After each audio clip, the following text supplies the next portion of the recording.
Stop blocking your ESP32 with delay. Learn non-blocking timing techniques that keep your firmware responsive and ready for what comes next. This is the Plant Automation Station. We are designing a controlled environment for plants starting from simple electronics. The goal is steady, reliable automation that supports healthy growth.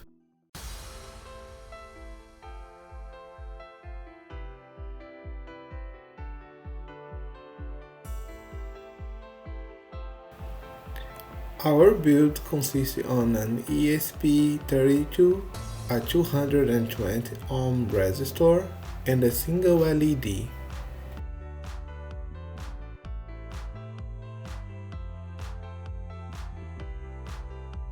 I connect the LED through the resistor to ground. The resistor limits current and protects the LED and the microcontroller. Without it, the LED can draw too much current and damage the board.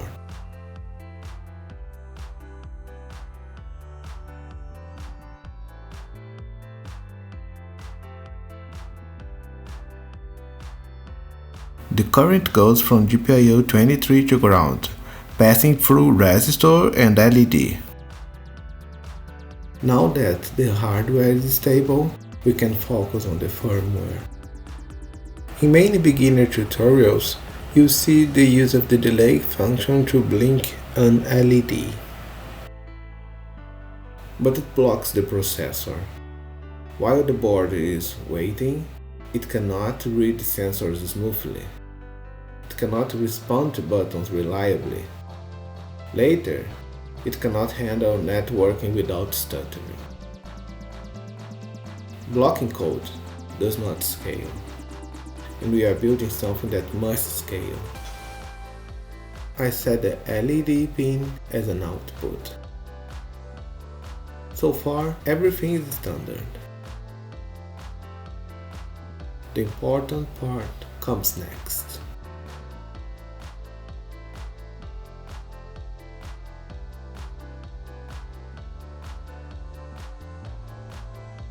So instead of pausing execution, we measure time. We use millis. We store a timestamp.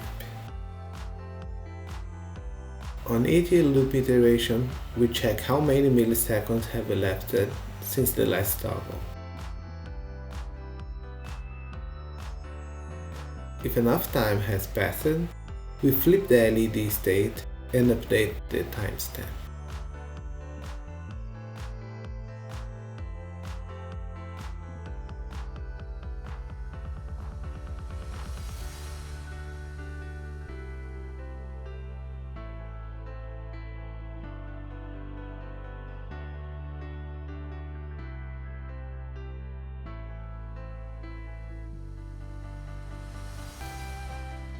This pattern will support every feature we add later. Buttons, sensors, lamp control, networking. We do not pause the word, we schedule actions. In the code, I start the serial port at 115200 Baud. This gives us logging, which is critical in embedded development.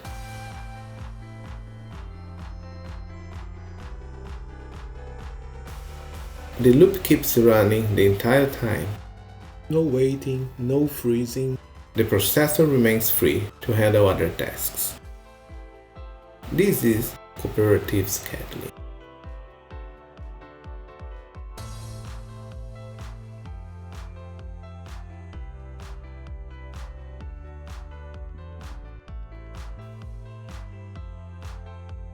Let us upload the firmware. Now the LED blinks once per second. That heartbeat is not decoration. If something blocks the loop later, the heartbeat stops, and that tells us where to begin debugging. Next episode, we add a button, and the system begins to react. Check the video description for the list of materials. If you are interested in more content like this, consider subscribing to our channel or following us on social media.